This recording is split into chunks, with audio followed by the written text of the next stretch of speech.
fine, so we will allow for another minute for everyone to arrive.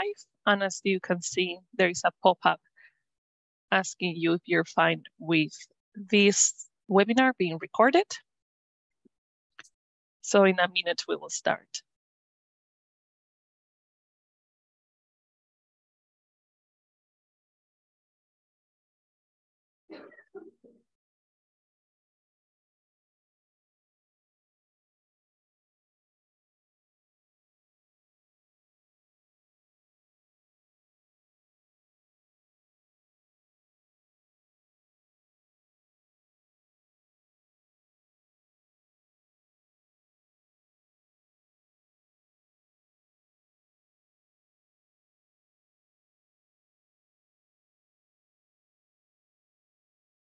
Okay, so we can start. Welcome everyone to this webinar on Ukraine, psychosocial support to individuals experiencing trauma.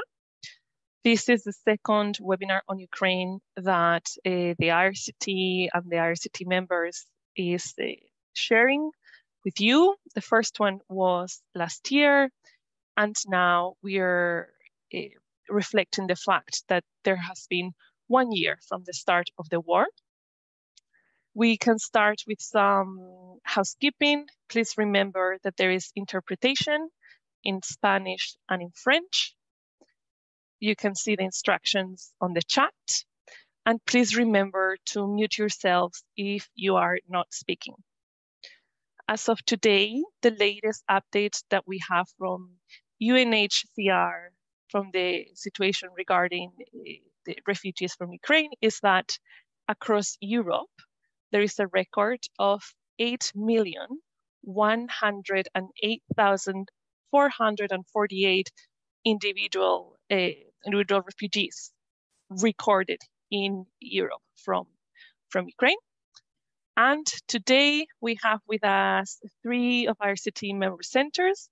We have Tatiana Leshuk from IRCT Croatia. She's a psychologist. She will be our first panelist speaking. Then we have Kay Vriskov from IRCT Albania. He's a project coordinator. And we have Gabriela Lopez from CIRA, Spain, who is a psychologist and a coordinator. Each speaker will have around 15 minutes, and there will be opportunities to ask questions after each of the presentations. You can also drop your questions in the chat or just use the mic at the end of the presentations, and then we will have a discussion session towards the end. So having said this, I'm giving now the word to Tatiana Leshuk from IRCT Croatia, psychologist. Tatiana, the floor is yours. Hello, everyone. Good morning to you. I'm now in Canada, so it's 2 a.m. in my time. And we can start the presentation. Please, Berta, could you? Can you see it now? Yeah. Yes. We do. So I've chosen this picture, as you can see it, as a metaphor of that power that everybody can get when they work in groups. It's a metaphor of support and great energies in which you can hold it there. Next slide, please. First, I want to start with acquainted. Here am I. I'm Ukrainian. I left my country with the first day of the war and came to Croatia in Zagreb. And there I can get a great opportunity to meet IRCT company. And we started to work together with Ukrainians, and I am very happy with that because it helped me to realize all my creative ideas with people, and I understood what they were going through. So I'm a certificate positive psychotherapist, and I used to have my dance school for adults in Ukraine So I get a lot of stuff to propose for Ukrainians. Nice to meet you. Next, please. Oh, sorry for the colors. They're different in different devices. So here our main activities. I've made individual and group psychology consulting, sport activities, workshops, and international exchange. And I'll tell you more about each of them further. Next, please. During my individual consulting, I mainly used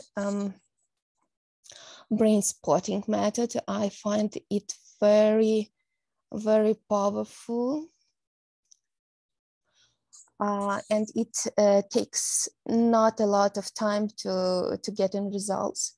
So it allows painful memories to be processed by the brain with the help of eye position, allowing people to heal from past traumas. And here you can see my pointer, which I use to find the correct position of eye of a person and make brain to proceed the traumatic experience. Next, please.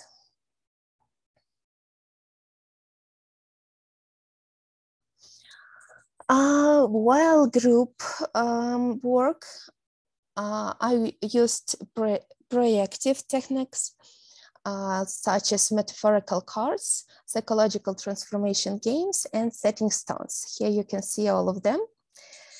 Thank you. Next, please.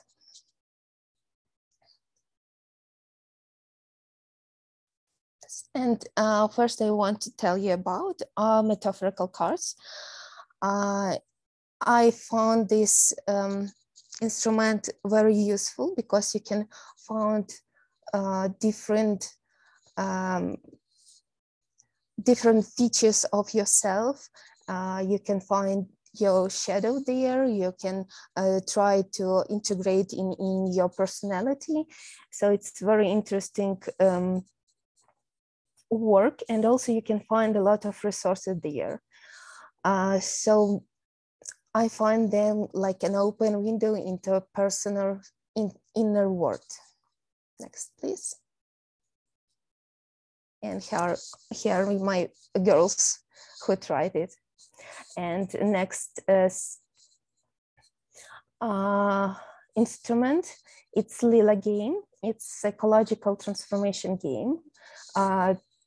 I and my clients really love that because it's very, very deep, and it helps to see the resources and obstacles on the way of the desired goal. And here you can see it's an Indian game, very ancient one.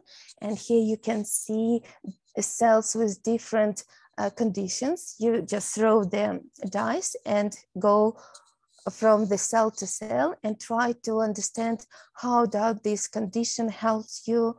What does it mean in your request? And when you finish this game, you know exactly what to do in your life to achieve your goals.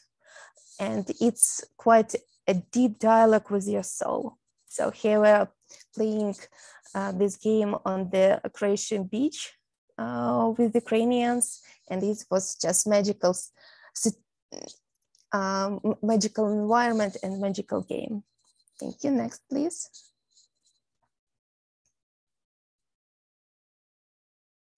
Here are some more pictures of our meetings with girls inside and outside. Next, please. This is one more transformatical game that names xenobiology. It's about animals that doesn't exist. As you can see here, you have different sectors of different habitats, like forest, beach, field, ocean, mountains, and you choose one card of an animal that doesn't exist. You tell its story. You tell how does it survive in each environment, and then you try to go in each of them and find out the ways of adaptation and cooperation strategies. And as Ukrainians are now in other environment they used to, it's very important game to find more adaptive ways for them. Thank you. Next, please.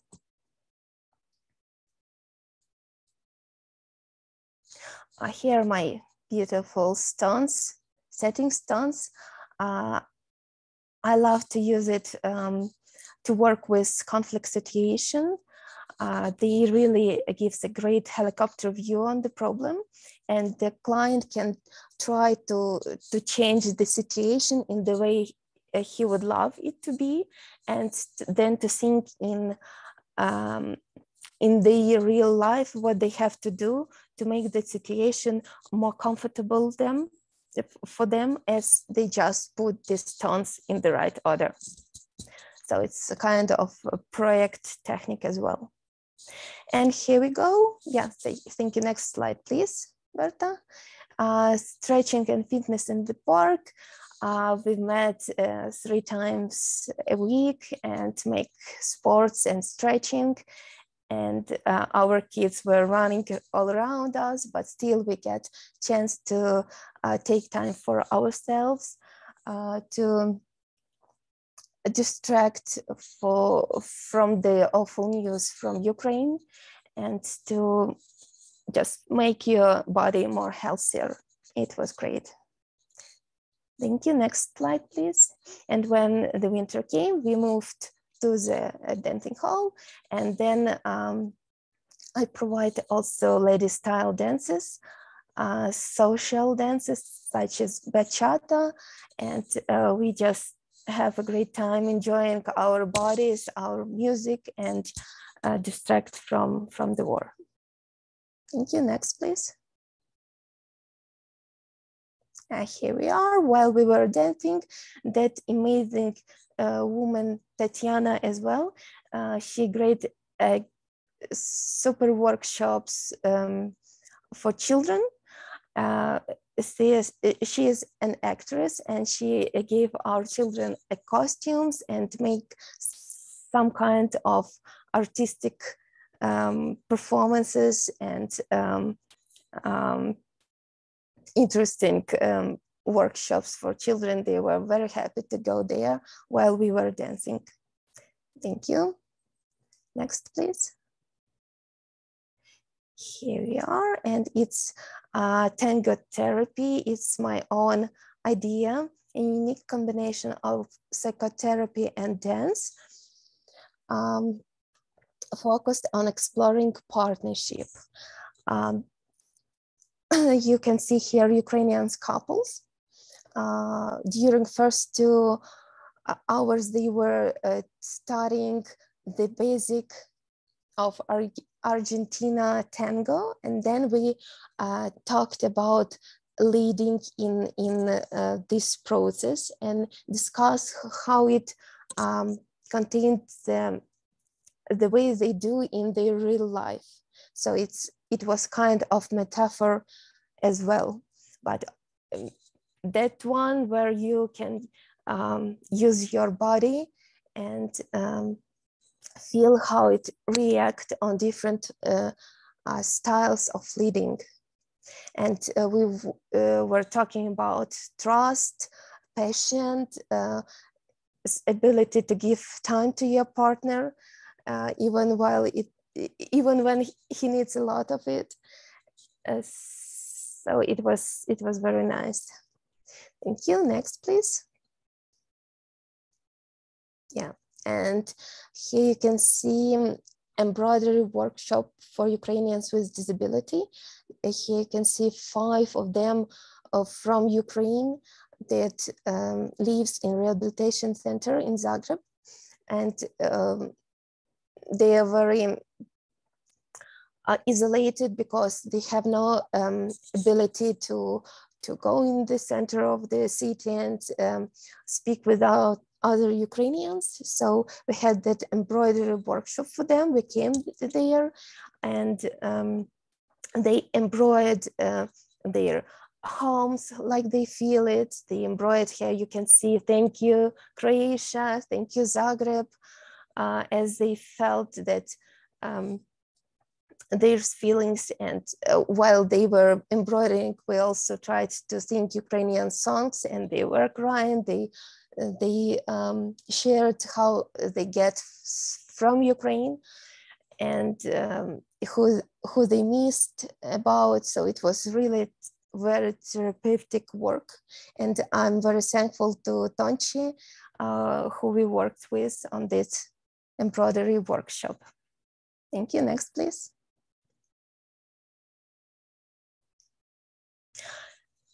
Here we have our cooking workshop of Ukrainian and Croatian cuisines. It was very delicious and great times we can spend together with IRCT group and Ukrainians. And it was very pleasant for us that Croatian colleagues proposed to cook for us as well as we do it in Ukrainian Day for them. Thank you. Next. And it's my last slide. Here I want to thank everybody for attention and say that it was very helpful work, because we managed to create a very supportive community. I've made friends. I realized my ideas, and the main thing I was trying to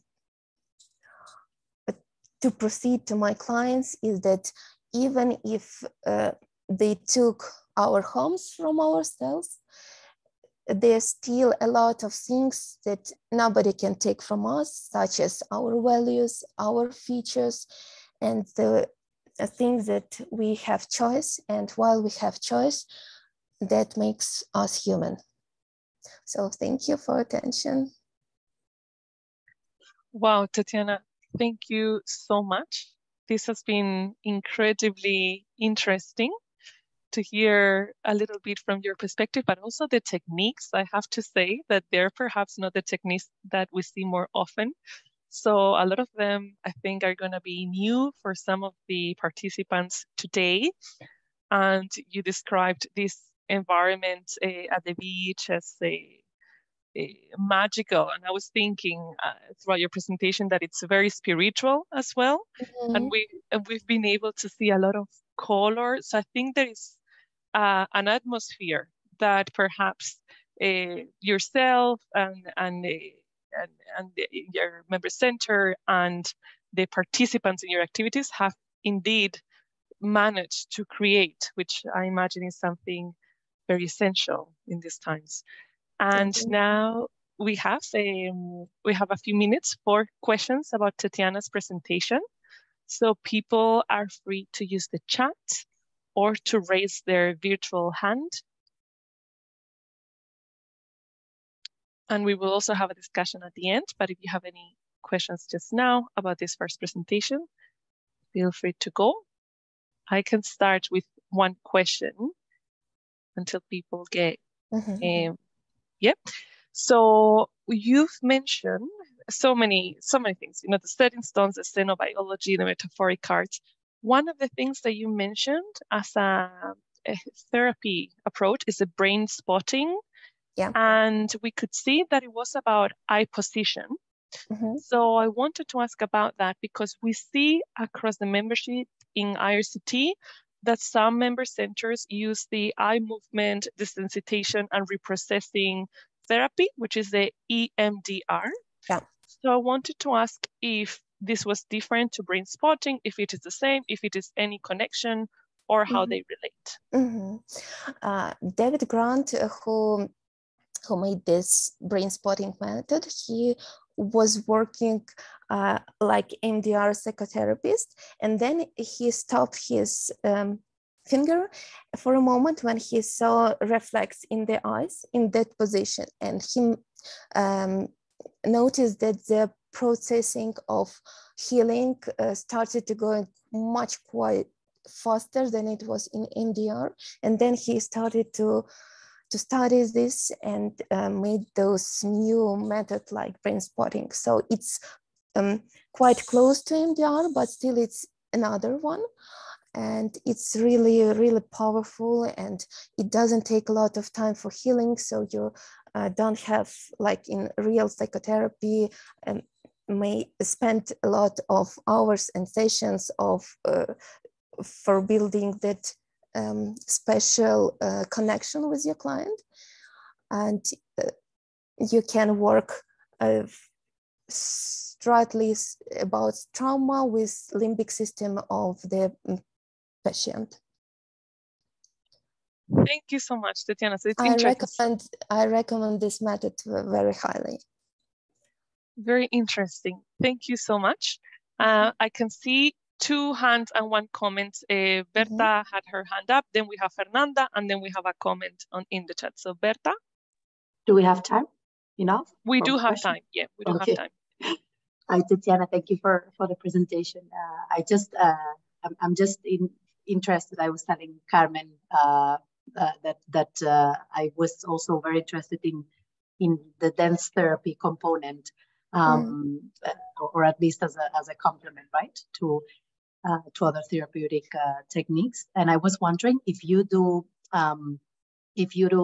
track or monitor whether that it makes a difference when you work with those kind of activities versus when you don't.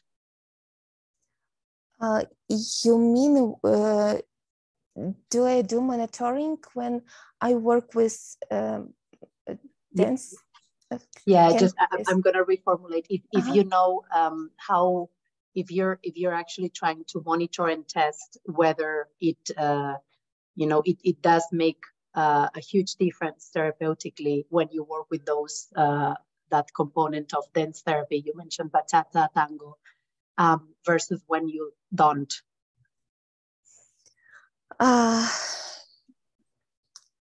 I think it depends on the clients, and the dancing by themselves are very therapeutic.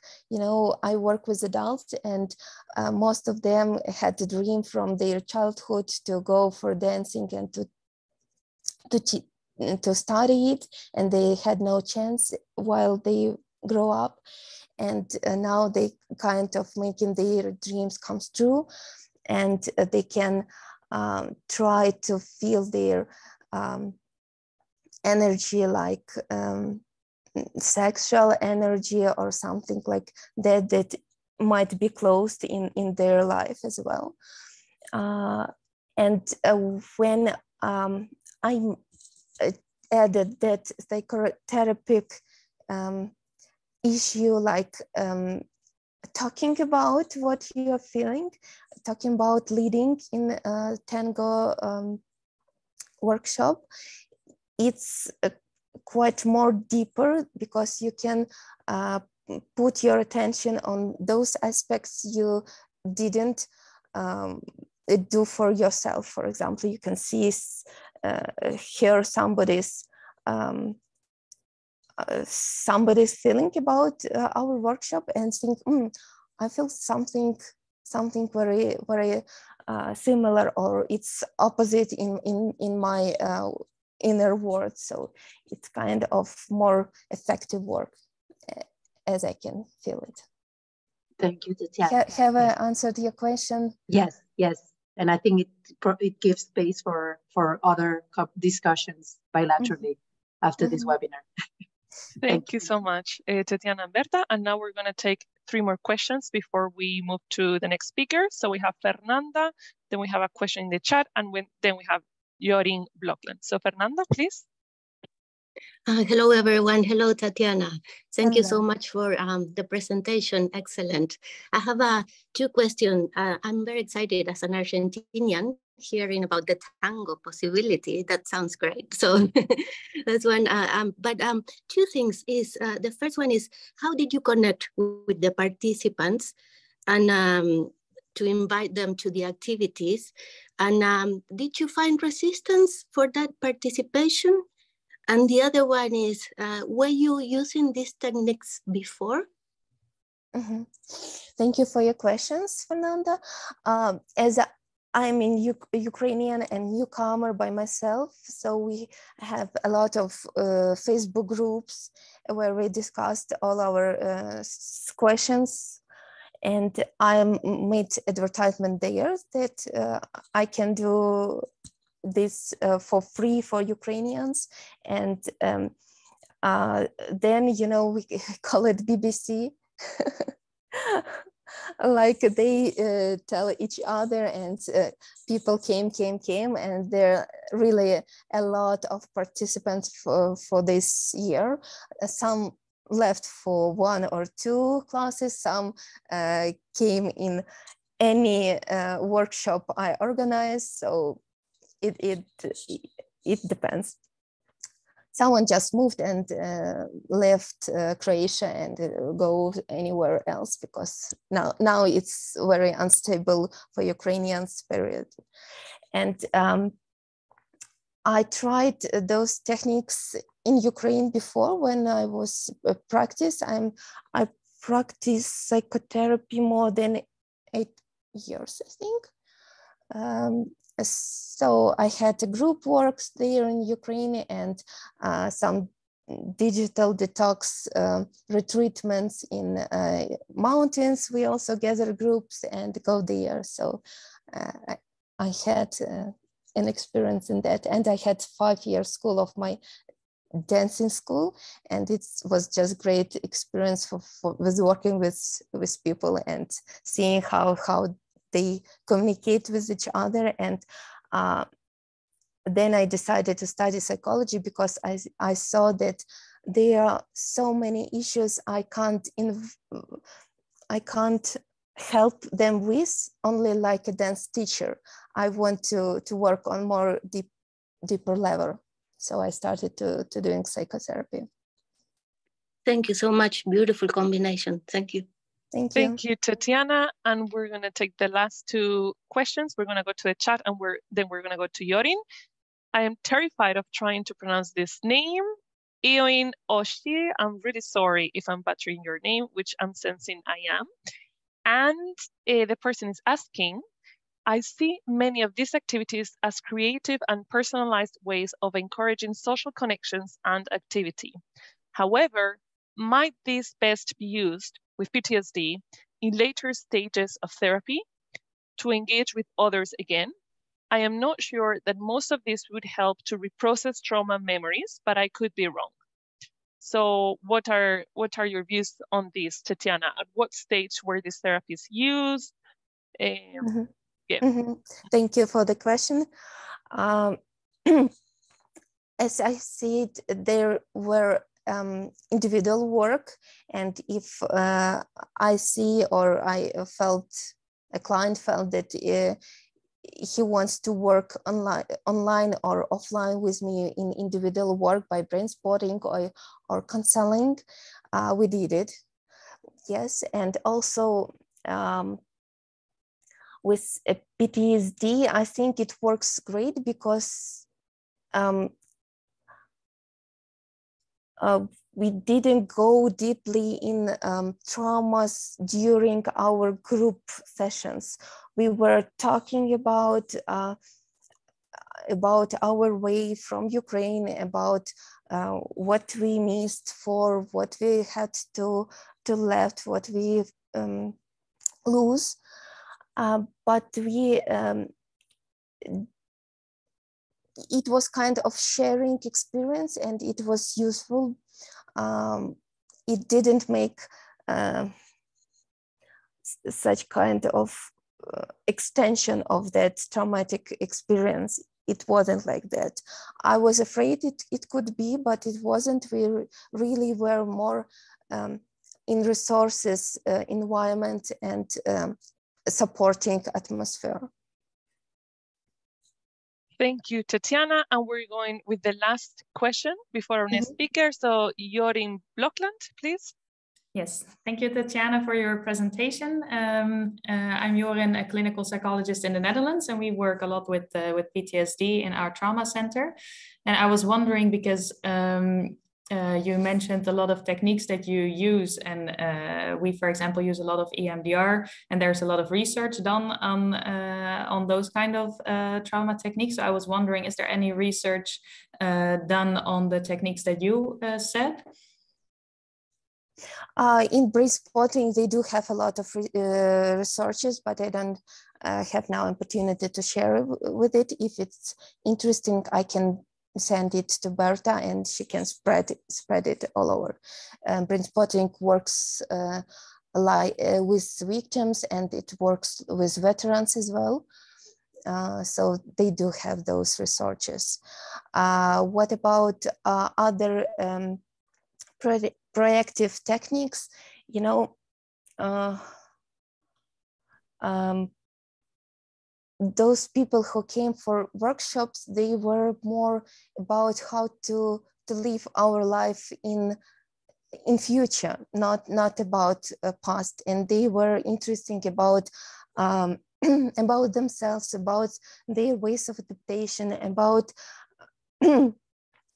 about normal things. They are interested in the peacetime.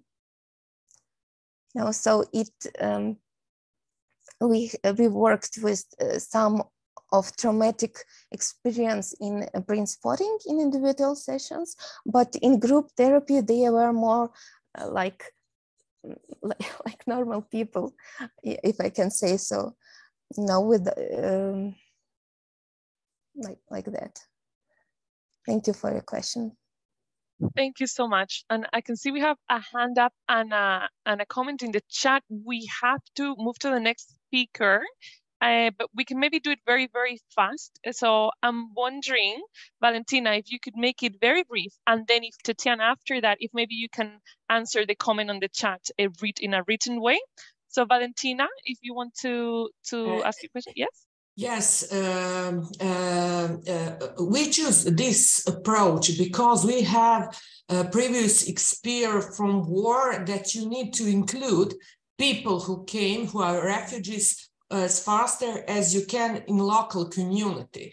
When we previously did with trauma in war in Croatia, 1991, 1995, we use, all techniques like psychoanalysis and long-term group psychotherapies. But in some situation, you need really to move faster. Also, beside that, we applying solution-focused brief approach, which is quite innovative in the field of addressing the needs of torture survivors. So we combine that also.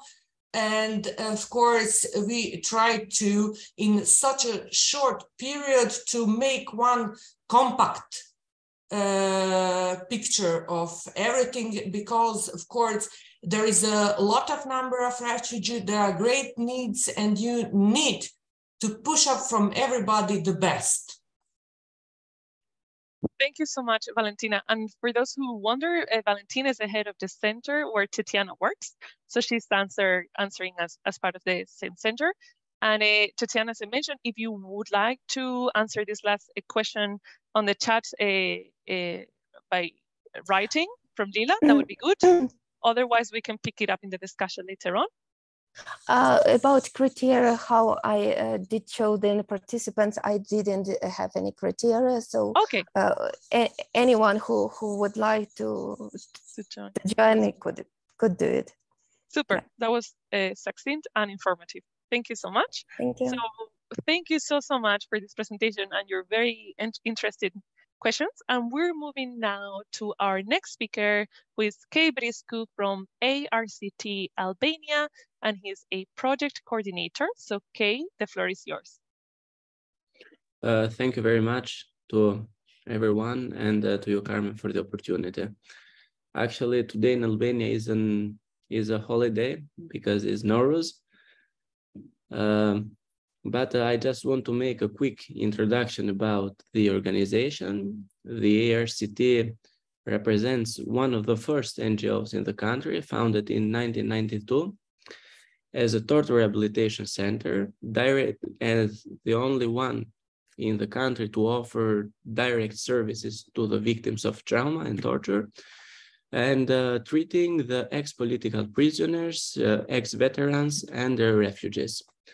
With the refugees starting during the 1999 with the Kosovo War, by receiving 70,000 refugees in Albania and providing them with medical, health, and psychosocial support, realizing different camps and providing different services.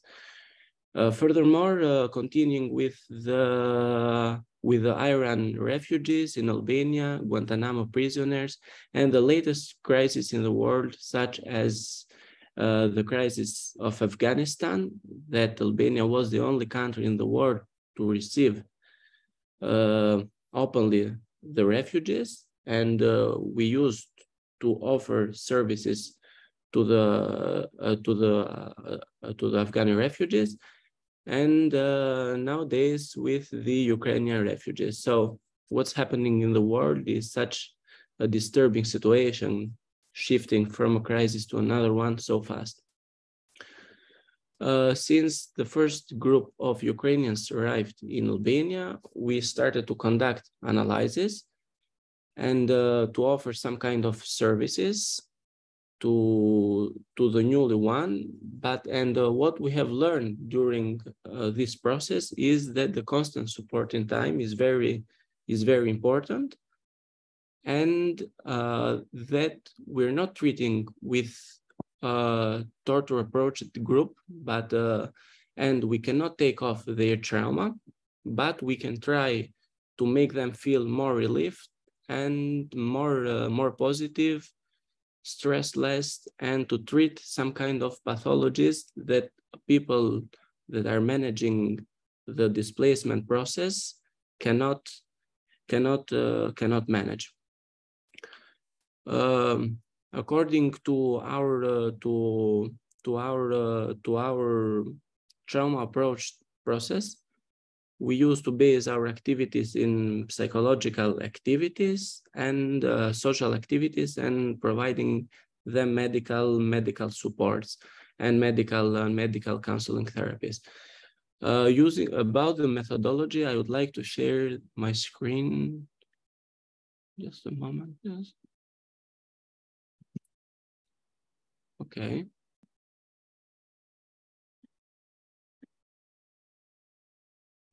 We can see, perfect. Just a moment, please. Yes.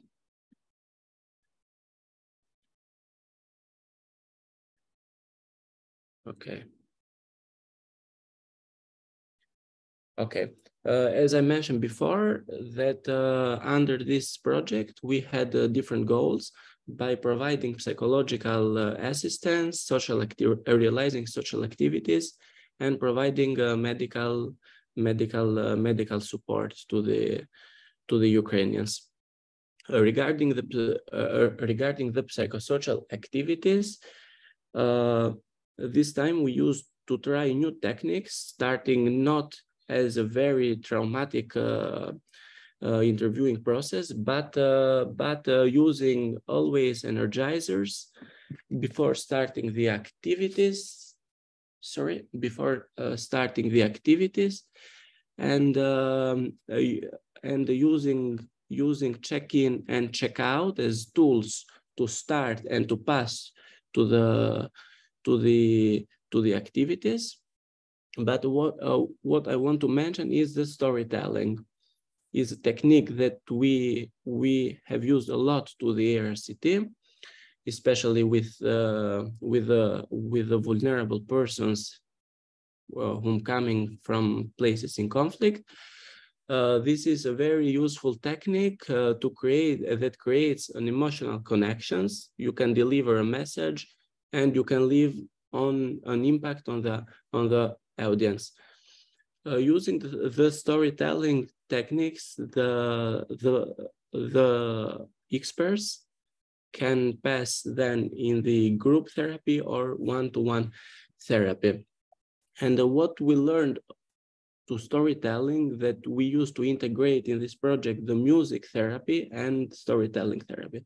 Starting the day with the music therapy was very useful to pass to the storytelling, because you can create a more confident area and a more confident climate between the client and the practitioner working, or the expert.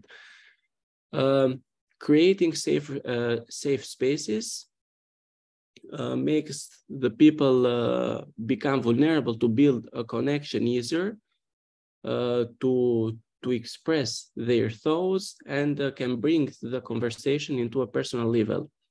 So we can discuss with the clients regarding the activities, or to plan the next activities, after discussing what's best for the main group, and for the project implementation. After the clients have gone through an interview process, basing this process in the questionnaires such as Hopkins 25 or Harvard checklist, and then deciding in one-to-one or group therapies. I can mention of the group therapies or one-to-one therapies that have a lot of benefits, because we used to help them with depression, anxiety, personality disorders, trauma, difficulty recovering from a loss, etc. It can improve self-awareness, can build social skills, and we aim to identify negative thoughts and replace them with healthier ones. Also, I want to add that, as I mentioned before, with the music therapy, that was a very useful tool that we used on every activity we realized in the psychological context. Arts and crafts, we used especially with children and women, art and craft therapy to express our thoughts, how we were coming on the day, and then to continue with the activities. The arts, and as also I want to add that we use drawing as a tool to pass to the activities, to the other activities, to express our feelings, our emotional status, and then passing to the other activities in the field. Regarding the achievements of our center during this project, we made the beneficiaries feel less stress and more interested about the programs. And so we still are receiving beneficiaries in our center, and we're using to integrate different groups from different communities, and to realize some kind of activities. An initiative that I haven't mentioned on the PowerPoint is the Sports for All initiative that we started with Afghani refugees, and now we're integrating with Ukrainians and Albanians, so we can manage to realize different activities in sports context between different groups from different cultural aspects. Also, the beneficiaries during this project became more engaged in different activities, as I mentioned before. Also, in the medical context, in the first stage of the project, we used to realize a need assessment process regarding the equipment needed in the camps of the refugees, and then to provide them with medical support and medical counseling therapies in our center. Directly from these services are 200 persons, and much more indirectly. I mean, indirectly from from the psychological and psychosocial activities. There were a lot of groups, and we used to engage even people from community, so to not have gaps with language or creating a more confident climate. And then the activities were received to much more people, especially for the children and women, on providing even activities on the education, on a small education system raised up in the camps, and support for providing durable solutions. We are offering counseling sessions to provide solutions, even that the hope of the people is to turn back in their country, of course, is very, it's the biggest challenge to explain, especially to the children and young adults about the situation and what's happening, to make them feel more protected in terms of the future impacts. And that's all from my side. So now I'm open for every question or discussion from your side. I don't know if I have time or. Thank you so much, Kay. Yes, indeed. We have room for questions. So again, please drop your questions in the chat or raise your virtual hand. Thank you so much for this interesting overview. And I think it's interesting the fact that both presentations so far, there's been mention to music and to the use of the body and the senses. And the reason that's interesting is because we always speak about holistic rehabilitation. So a person is a person. It's not a cluster of symptoms and a recipient of pills or that, or, you know, it's a person with a lot of needs and different, there's so many different elements to their well-being.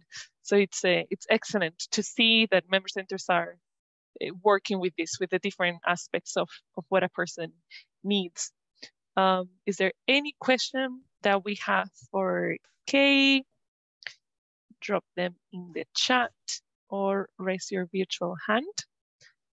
And in the meantime, I would like to ask you a little bit more about this storytelling process. Kay, I don't know if you can let us know how this is implemented, a little bit more about the details of how this works for people who might not be that used to storytelling in the context of working with refugees from Ukraine. Regarding the storytelling is a technique that we used a lot to the IRCT, especially with the torture survivors. So it's such a very confident tool, if I can mention in this way. Regarding the Ukrainians, we used to have discussion with people from the community, to discuss stories, to discuss about ourselves, and to speak about their mental status, about their disorders, needs, or to have free discussion and to understand their current emotive status. Thank you so much. Thank you so much for this. And any other questions? If there's any other questions that come up later on, we can also discuss them at the end during the final discussion. I would like to hear a little bit more as well, Kay, about the music therapy. So maybe we can pick that up in the final discussion. And if there is no other questions at the moment, we can move on to our third and last panelist, who is Gabriela Lopez from CIRA, Spain. And she is a psychologist and coordinator. So please, Gabriela, the floor is yours.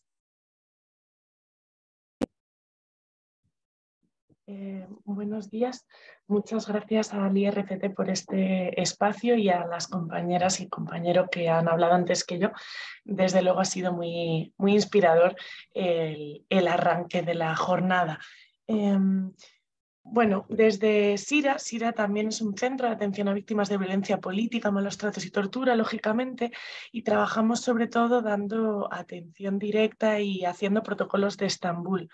En el caso de la población ucraniana que ha llegado al territorio español, nuestra intervención ha sido un poquito distinta. Entonces, en estos 10 minutos queríamos compartir un poco cuáles han sido nuestros aprendizajes en este año de acompañamiento, ¿no?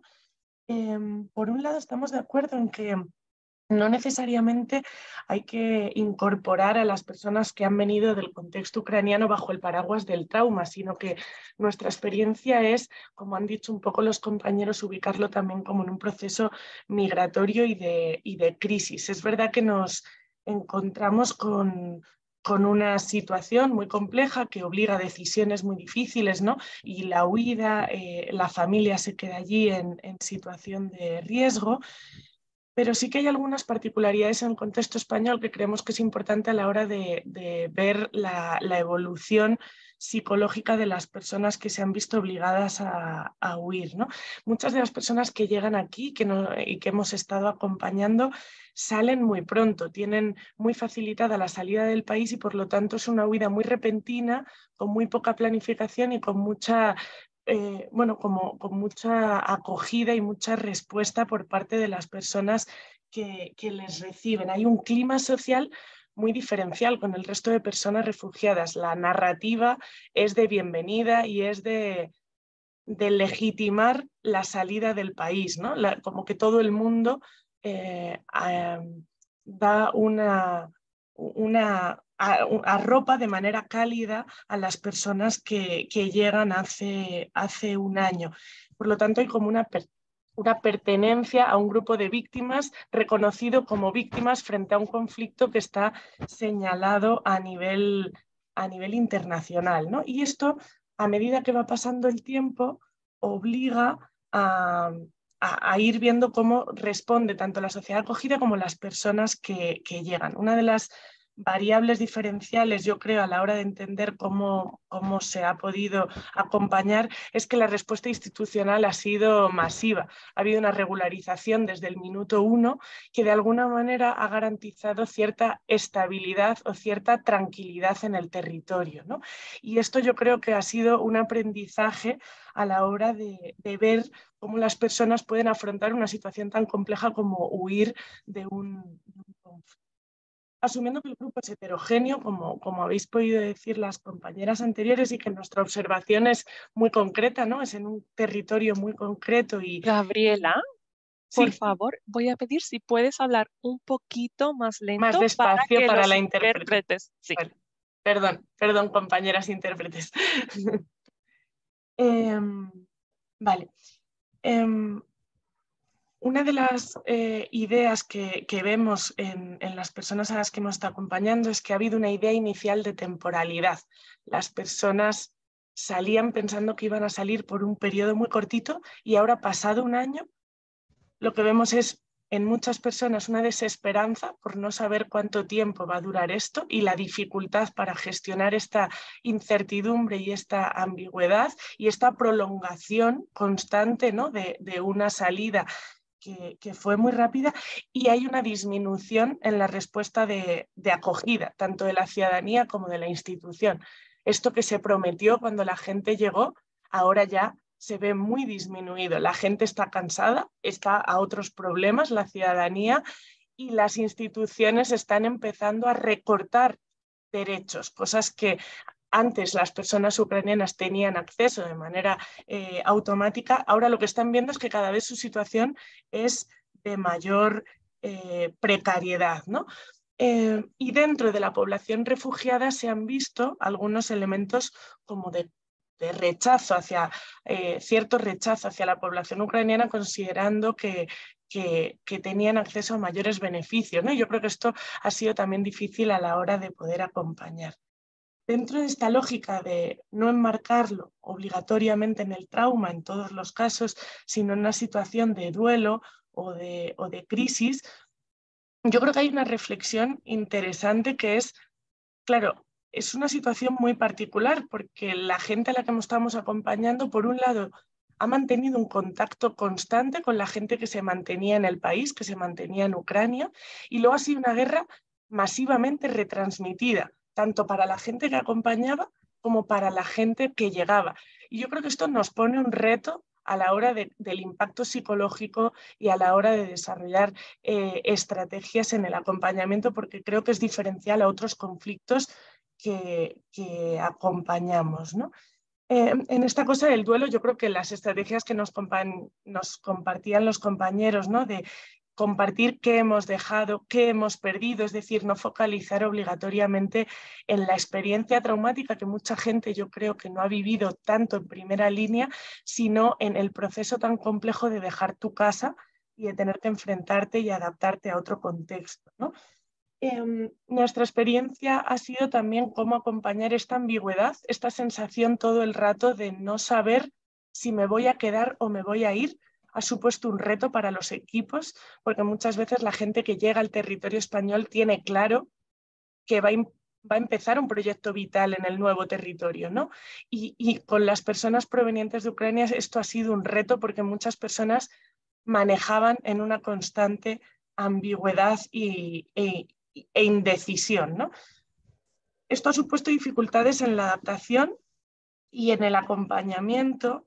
Es importante, nosotros como el 80% del trabajo, diría, ha sido acompañando a equipos.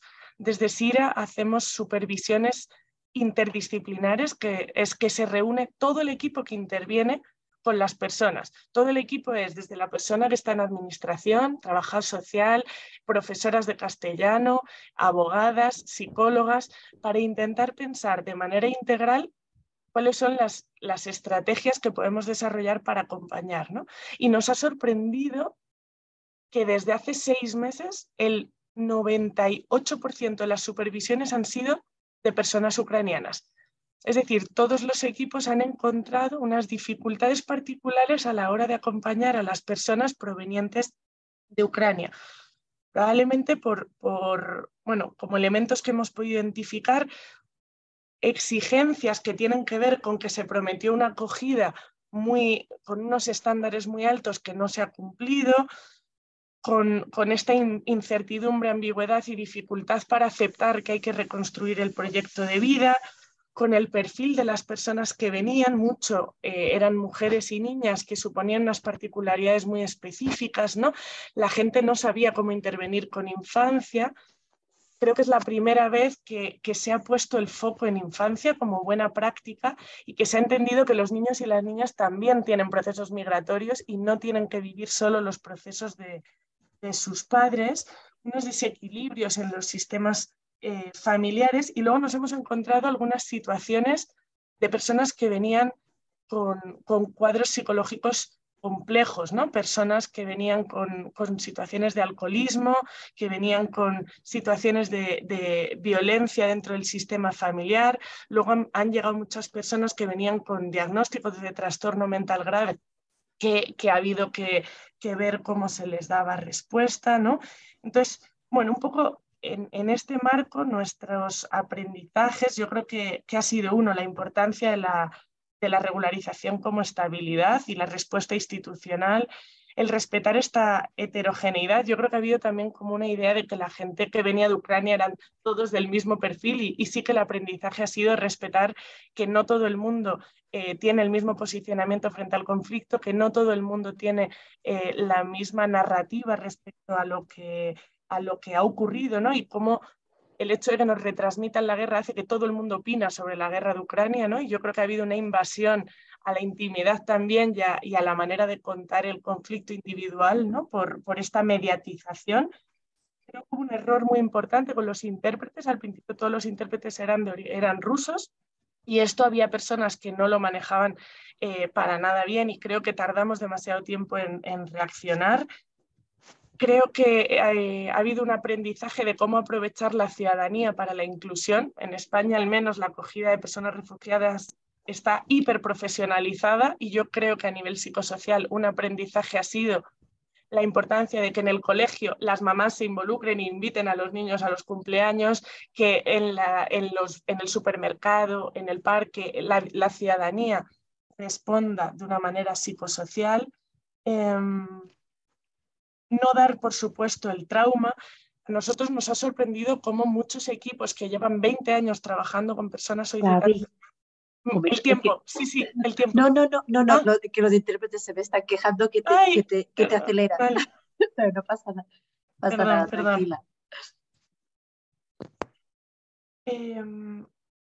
Ha sido muy sorprendente cómo muchos equipos que llevan 20 años, 30 años trabajando con personas que huyen de sus países, nos preguntaban, ¿cómo trabajáis el tema de la guerra? ¿Cómo trabajamos la guerra con niños? Yo decía, pero si esta gente ha trabajado con niños soldados de toda la vida. O decían, ¿cómo podemos trabajar el trauma cuando alguien huye de un conflicto? Y entonces decían, no, porque la gente siria, como ya llevaba mucho tiempo de camino, y había como una necesidad de dar una respuesta excepcional que yo creo que era más por la angustia de que se percibía la guerra de manera mediática y una guerra como que los profesionales de alguna manera sentían, no sé si más responsabilidad o se veían más interpelados o en qué ha sido, pero ha sorprendido mucho la angustia percibida por parte de los profesionales para dar respuesta. Y desde ahí las supervisiones han sido muy útiles para poder organizar la intervención, poder pensar, poder comprender de qué estamos hablando y poder desarrollar estas estrategias de tipo psicosocial, ¿no? de amortiguar el impacto de tener que huir. Han funcionado muy bien las intervenciones focales que decíais antes, cómo tomar decisiones concretas sobre aspectos concretos de la vida, cómo ir avanzando de manera escalonada en ese proceso migratorio que no tenía por qué estar decidido desde el primer momento. Ha sido muy importante organizar la información que se daba. Parecía que la respuesta iba a ser integral y que nunca iba a faltar de nada, y yo creo que los profesionales han tenido que digerir muy bien qué se podía dar y cómo dar información a las personas para no aumentar la incertidumbre. Los cambios han sido constantes y esto ha generado mucha angustia en las personas ucranianas que se han tenido que acompañar, ¿no? Pero bueno, sobre todo desde nuestra experiencia, yo creo que hemos percibido un bloqueo en los equipos, una situación de dificultad para dar respuesta no real, más percibida que porque no tuviesen herramientas, querer resolver muy rápido la situación y yo creo que el aprendizaje de este año ha sido la importancia de que esos equipos pudiesen pensar de manera colectiva cómo intervenir, cómo me está afectando esto a mí y que tuviesen un acompañamiento externo a la hora de implementar y de desarrollar la intervención, que la estaban haciendo bien, pero había mucha dificultad para reconocérselo, ¿no? Entonces, bueno, yo creo que estas supervisiones que veníamos haciendo desde hacía muchos años, en este caso particular han cobrado especial sentido porque los equipos sí que han mostrado un especial bloqueo a la hora de trabajar. Más o menos, esto podríamos decir, yo creo. Thank you so much, Gabriela. That was a lot of useful information. And I can only imagine the difficulty of working with the added uncertainty of having the government establishing certain types of support at the beginning of this crisis, and then changing and reducing the type or the amount of support that evidently only adds to the uncertainty that people experiences, and it only adds to the challenge that practitioners are facing. So thank you so much for sharing this with us. Like we've been doing before, we have now a few minutes for questions for Gabriela, but also after this, we're just going to merge all the questions and comments into the general discussion, so you can make comments and ask questions to any of the speakers. But Gabriela, I wanted to ask about your presentation. you mentioned at some point that you have seen some evolución psicológica, like some psychological development or some evolving of these psychological needs across the months. So I wanted to ask you if you could speak a little bit about this, because like we've been saying before, it's been a year, and in Syria you've been working with people from Ukraine for a bit now. So what has been some of these changes before and now of this evolution of the psychological needs?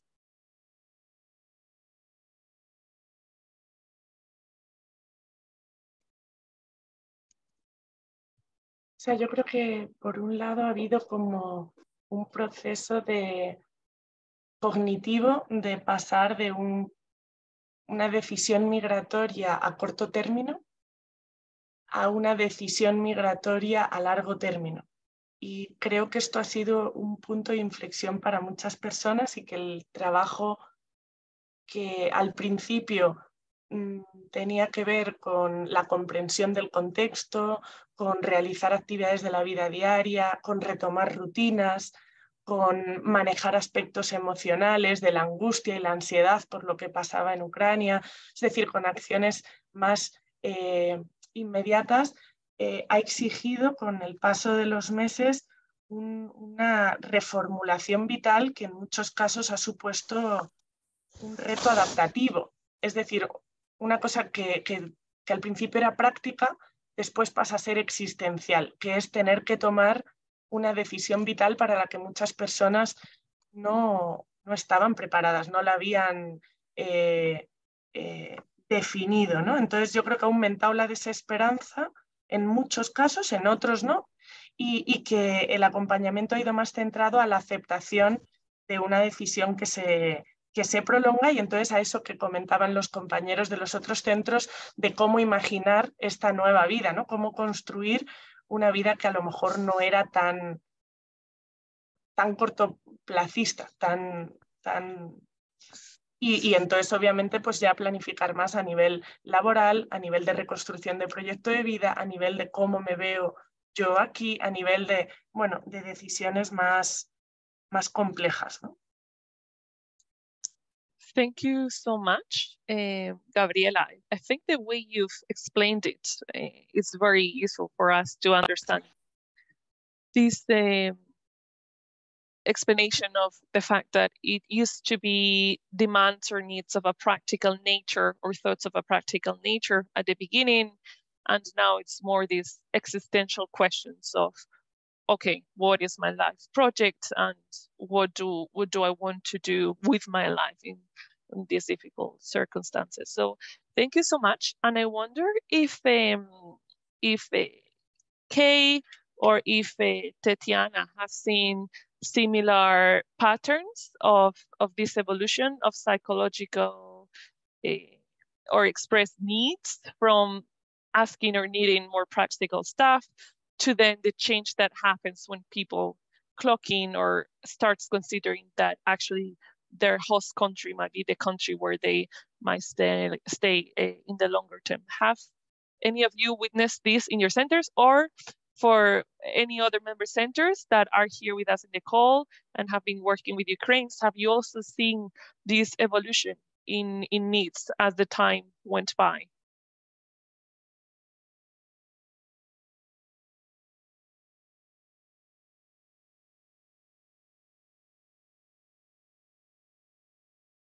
And I can also see that Berta has her hand up. So once you're thinking, I will give Berta the opportunity to ask her question or make her comment. Yes, thank you, Carmen and Gabby, for your presentation. I was wondering, because you mentioned that you find some added difficulties with working with children. And I'm wondering if you could expand a bit more.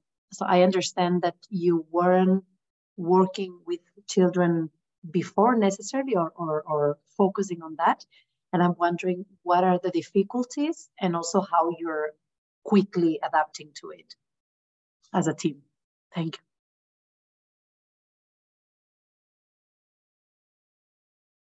Gracias, Berta. O sea, las dificultades no las identifico solo en SIRA, sino en los equipos también a los que estábamos acompañando.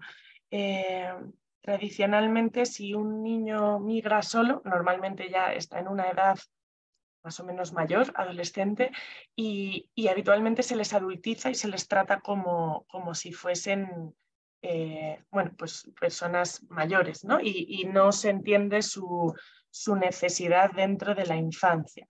Y generalmente los niños que vienen con sus padres se invisibilizan, a no ser que presenten grandes trastornos de desarrollo. No se les presta especial atención en los centros, ¿no? Porque se entiende que, bueno, que se adaptan, que funcionan, que responden. Y yo creo que sobre todo la realidad de la población ucraniana, muy representada por la infancia, ha puesto a los profesionales en el reto o la obligación de hacer caso a los niños y no solo porque tengan trastorno del desarrollo, sino porque también tienen un proceso migratorio.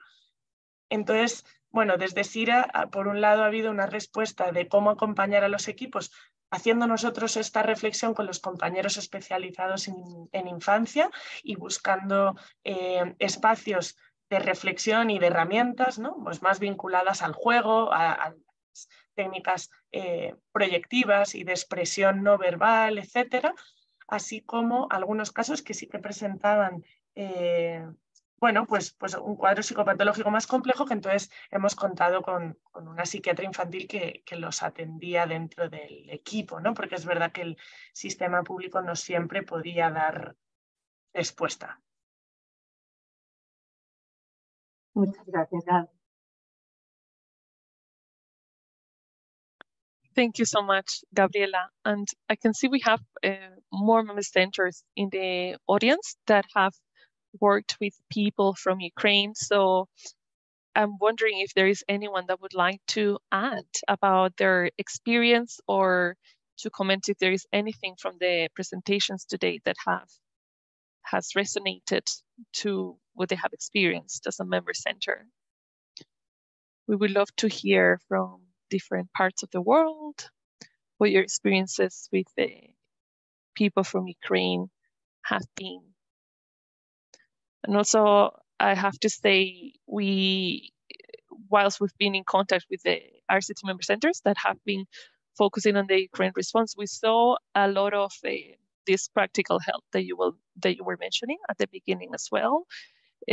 What is a classic emergency response? So a lot of products such as medication and this type of support, psychosocial support, to attend to the doctors, interpretation, and so on. We know that has been equally important for people needing the assistance. Any questions for any of the speakers?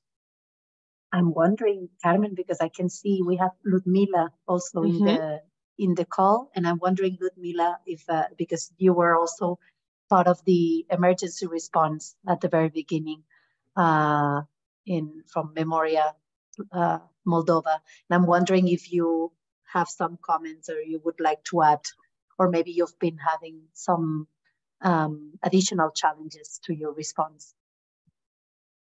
Hello, everyone. First of all, thank you so much to colleagues from Croatia and Albania for sharing of their experience.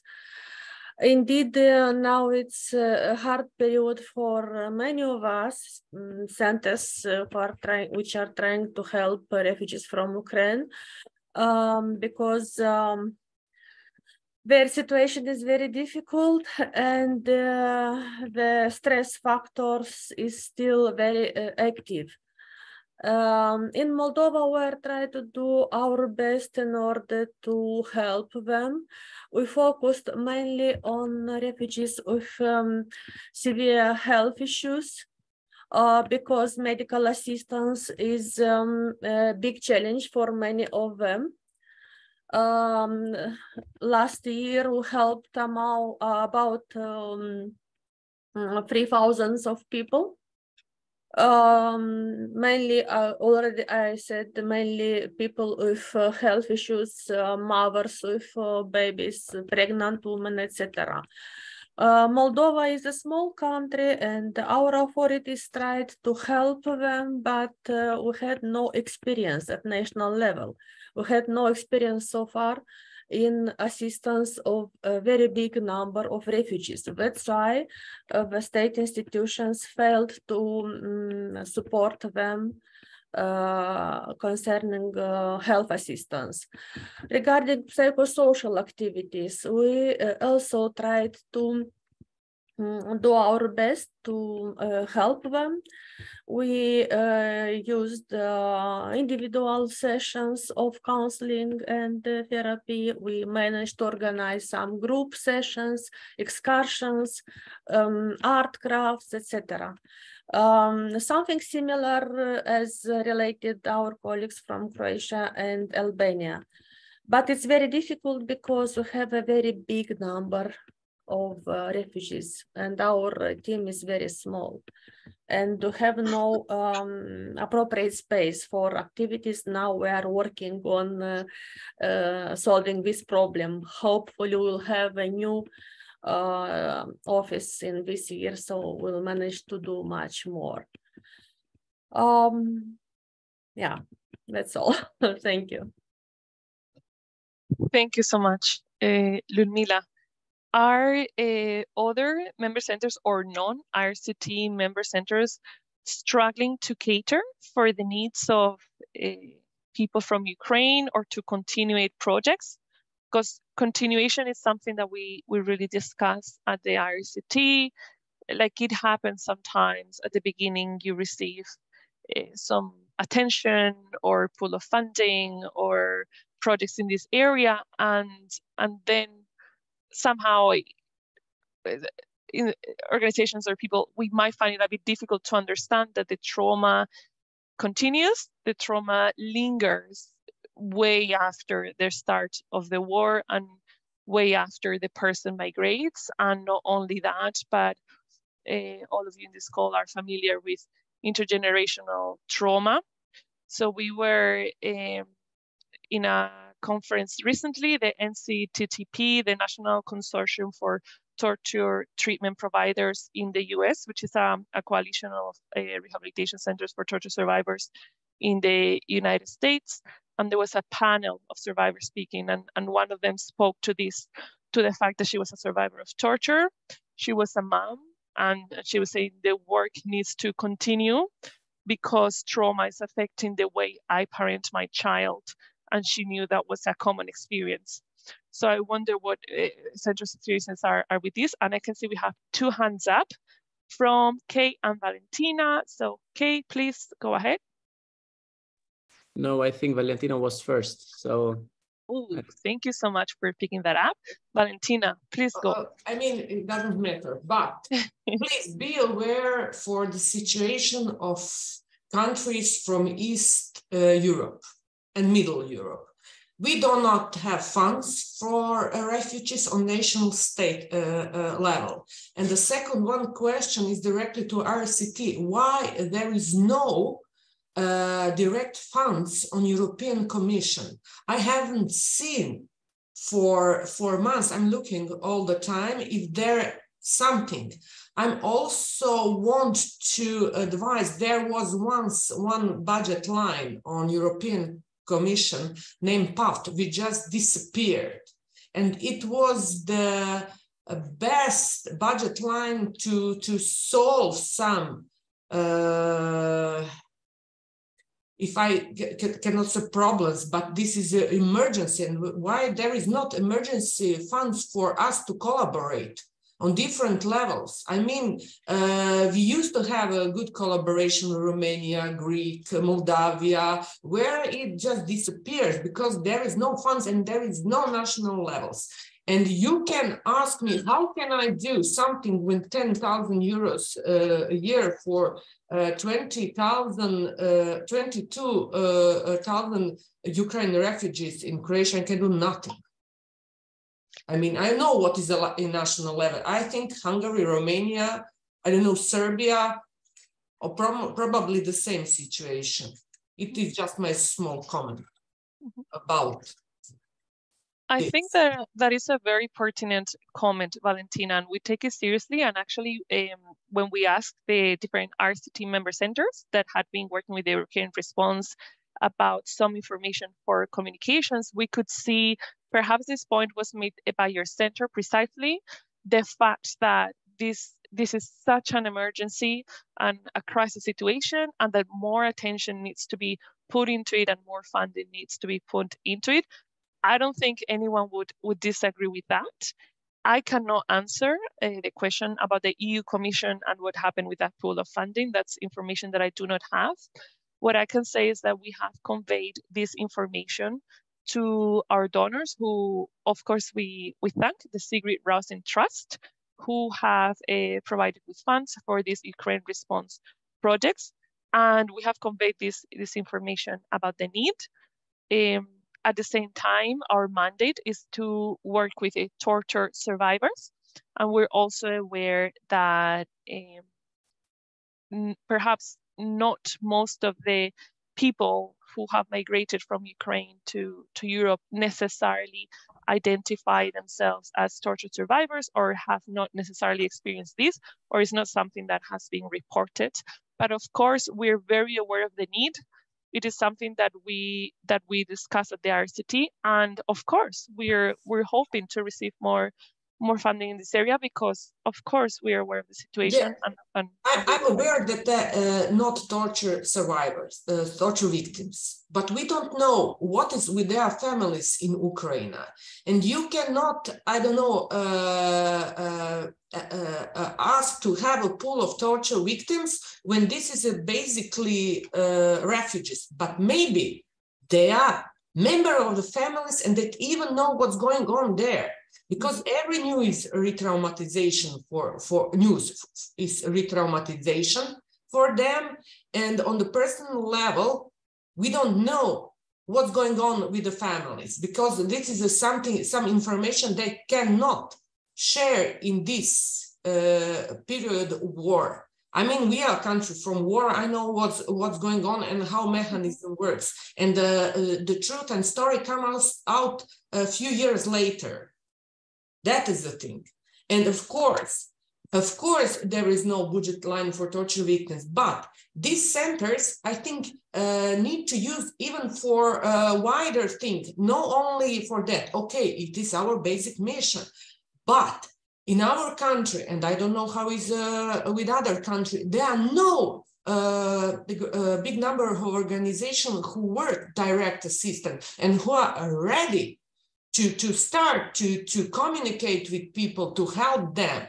I mean, can we wider this our present situation according to the war in Europe?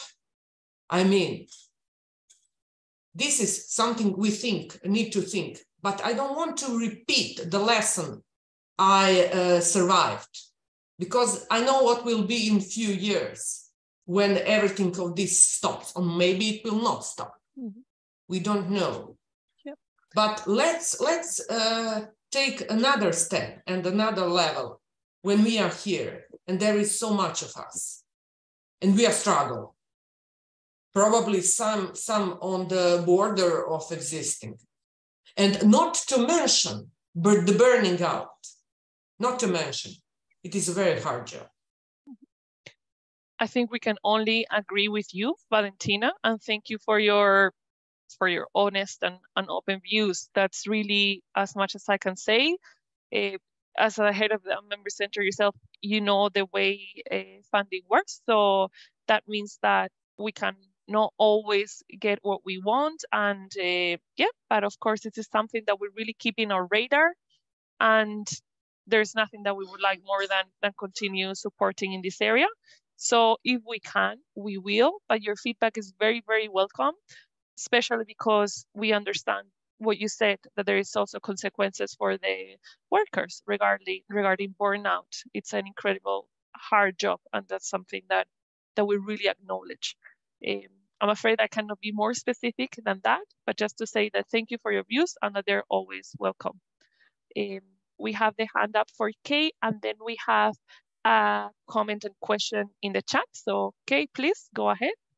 No, actually, I'm not going to take it so longer, but I absolutely agree with Valentina and what you have said before.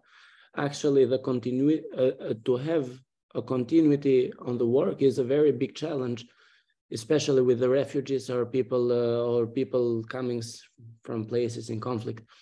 Because in small countries like even Albania or other countries where colleagues are coming from, it's very difficult because there are a lot of internal problems. So it's very difficult to receive or to ask for fundings for the refugees or people coming from other countries. And it's very difficult to explain to your beneficiaries that the project is going to an end and you have to stop or reduce your activities. Even that to the IRCT, we are struggling to continue our activities in the field, but with reduced capacities, and that's what was the biggest challenge on the ending period of the project. Thank you so much, Kay. Like I said to Valentina, I think we can only agree, and we welcome your feedback because this is information that we can then take to the stakeholders that we work with, to the donors, and and advocate in this sense within what we can do, which is not always what we would like to do ideally or what we would like to happen. But as I said, this feedback is very, very welcome, and it's taken into consideration and it is passed on where relevant. And I'm gonna go to the chat now. There is a comment and some questions. So we have some comment from Gary Katia from START Sydney, one of the IRCT member centers. And Gary says, I'm a non-counselor, former youth worker, and currently community worker. Thank you for the talks, very informative and helpful. Couple of questions. How has the torture and trauma centers in Croatia used their previous experience from the civil war in Croatia to support Ukrainian arrivals? He also asks, are there any experiences of using established Ukrainian communities in either countries, if any, supporting newly arrivals? And if yes, what are the lessons learned? And the last question is, are there experiences working with victims of trauma prior to the invasion by Russia? For example, during the war after the 2014 incidents? And if you want to keep track of these questions, you can. I'm reading them from the chat, so you can keep track of them there. So it looks like these questions are for the Croatian Center. So Valentina or Tatiana, if you would like to address these questions. Well, you mentioned all three at once. I cannot see them, but can you I can go one by one if you want. Please, one by one. One by one. How has the Torture and Trauma Center in Croatia used their previous experience from the civil war in Croatia to support Ukrainian arrivals? As our center started to work in the middle of the war, we know what's going on all the time because we have experience. I mean, it was so many refugees from Bosnia and Herzegovina and from Croatia that I was at that time. I'm from the beginning in IRCT Zagreb. So this experience is so big and important because we still have as our associate our psychotherapists who worked from this period and who transfer the knowledge. I mean, I can talk half an hour about this, but it is the main point. We know what to do and how to start and how to take a bigger amount of people, a group of people, according to, of course, our resources, human resources. Thank you so much, Valentina. The other question from the same person is, are there any experiences of using established Ukrainian communities in either countries, so not only in Croatia, supporting newly arrivals? So in any of the countries that have participated today, Albania, Croatia, or Spain, any experience of using established Ukrainian communities that were there in the country before in supporting the newly arriving people? I mean, this is a complicated question. We start to work with the Ukrainian community in Zagreb, which maybe do not have many members, but you know, we connected with them. Basically, as you, I can accent your, I have problem with your accent to understand completely some words you said. And that is my point. Why when you speak too fast, I don't know, I don't understand completely the question. Okay, sorry about that. So do you want me to repeat the question? Yes, I mean, on the national level, Red Cross organize something, you know, but Red Cross and similar organization could provide humanitarian aid, do not have capacity, knowledge, or psychologists or other therapists to help people. They have food, they have shelters, they have a private accommodation, and that is that. You live on your own to manage in the country you came. You don't know the language, you don't have, you need to manage by yourself. And basically, we have our previous experience to go on the field. On the field, we find psychologist Tatiana, the second our collaborator, who is also named Tatiana. We find everything on the field because we do not wait somebody to come to us or find us. You know, direct approach, go to shelter. Thank you so much, Valentina. And in the interest of time, I'm gonna go on to the next person's comment. We have a comment in the chat and a hand up by Susan. So I'm gonna read the comment by Jorin and then we go to Susan. Jorin Blokland says, in the Netherlands, we have some experience with training Ukrainians to help new arrivals, and this works well. We have good experience with PM. I don't know if you could specify what PM means in this context. Materials, for example, PM materials, for example. We also started providing jobs to psychologists from Ukraine in the Netherlands to help others, which is a little difficult due to the time it takes for a license, but gives good results. Thank you so much, Jorin. So I think that's also an answer to one of Gary's questions, and that's very interesting. Very good to know. Thank you so much. And we have now a hand up by Susan, from Susan Madra. So Susan, please, the floor is. Thanks very much, Carmen. This is just probably an additional, addition to Gary's questions, because we both work for the same organisation for starts. A lot of the initial settlement for Ukrainian people in Australia was post-Second World War. And so there's been quite a long period of settlement in Australia, particularly in Sydney. And there's quite a strong, therefore, sort of second generation, third generation, and quite a strong professional settlement. So in some ways, what we've been rediscovering is building those connections, because there wasn't a strong representation in our client base before the Ukrainian conflict. So it's really been about building stronger community relationships with those communities. And that's actually been a very proactive and an interesting exercise, I guess, you know, in terms of how we've worked to work very closely with the community and build relationships, and then engage both counsellors and community workers who are of Ukrainian background, so that we've got both the language and the cultural capacity to talk with people. So just a bit of an explanation about, or an expansion on Gary's questions. Thanks, Carmen, and thank you for a really interesting session. It's actually 8:30 here in Australia, 8:30 p.m. in Australia. So it's interesting to think that we're all around the world at different times, but it's really lovely to join you. Well, thank you, Susan. It's a pleasure for us to have you, and we appreciate when you're coming at ungodly times of the day. So thank you so much, and thank you for expanding on Gary's question. We welcome any other last questions or comments. And if there is no other questions or comments, my colleague Berta will pop up the this survey. Oh, we have one more. Gary.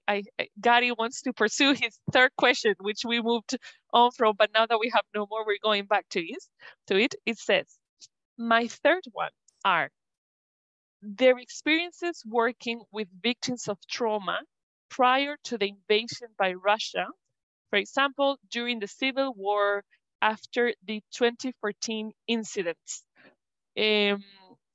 So Valentina, is this a question that you think you could answer? Would you like me to say it slowly? I know I have an accent.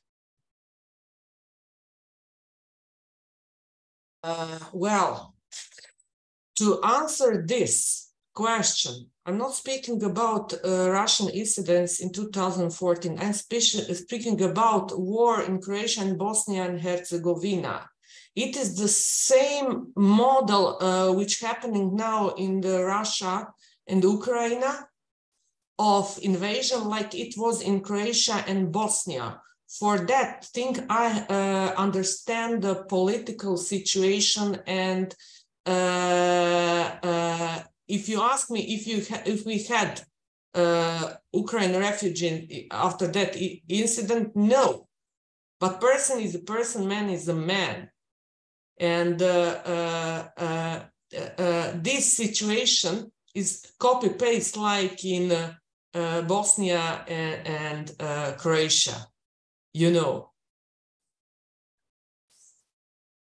I don't know what to add because for this thing, as we are doing a lot of transgenerational trauma and of course victims for Second World War, their children, kids, and we combine to have whole pictures. I mean, this is a special Zoom we need to organize because we always need to search in the past and history to find, not to find out, but just to recognize what's going on. Thank you so when much. start to learn again and again when it was already has been written. Thank you so much, Valentina, and thank you, Gary, for your very pertinent questions. I would like to emphasize that at IRCT, we try to connect member centers with other member centers, of course, when member centers want this and have the capacity, because many of you are very exhausted from your day-to-day work. But we also notice that there is a lot of interest about learning more from between different member centers around the world. So you can always contact us, myself and my colleague Berta. Maybe you can drop our email addresses in the chat. And if you have any questions about other member centers or curiosity or want to exchange experiences, please let us know, because that is one of our functions at IRCT. And as I said, ultimately, it depends on the member center. They might be interested or they might be very busy, but we can always ask. So please do this. And another thing that I wanted to remind before ending up with the survey is that we are connected to the Torture Journal, which is a practitioner's journal in the IRCT. So sometimes when we hear these very rich experiences of practice, we like reminding people that you can submit drafts of articles about these experiences to the Torture Journal. And this is also a very important platform to share this knowledge with other IRCT members in academia, but also amongst practitioners that might be interested in your innovative practices and so on.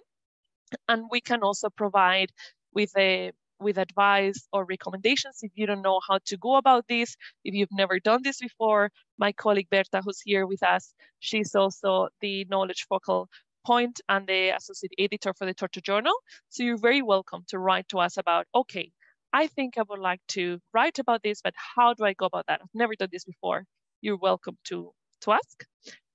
And if there is no other questions or comments, we're going to finalize. Please stay with us for the very quick survey that my colleague Berta is going to put up on the screen now. Thank you so much, Berta. So you will see this very short survey. It's only 3 questions. And whilst you're on it, we would like to thank one more time our donor Sigrid Rousing, who provided with funds for the Ukraine response project with the IRCT. So we're very thankful for them and for the flexibility they have allowed us, and therefore the member centers, in how to use this funding. So we're very thankful for that, and we've seen very, very good results. So thank you so much. Berta, are you getting the results from the surveys? Is it working well? Yes, they're coming in. Yes. And maybe we can leave 1 more minute. Yes, fantastic. So thank you all so much for your participation. We love gathering with you from different countries around the world, and we're looking forward to seeing you in the next webinar. You have the webinar program with yourselves. The head of the center will have received it, but if you don't have it, please email Berta or I, and we will be happy to share it with you. And I will drop our email addresses one more time in the chat for Carmen and Berta. Thank you all. Thank you so much.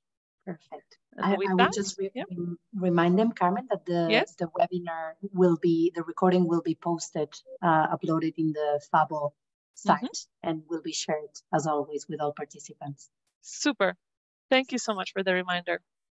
Fantastic. Okay, so thank you all, and have a good rest of your day or rest of your night, wherever you are. Bye-bye. Thank you. Thanks, Bye. Carmen. Bye.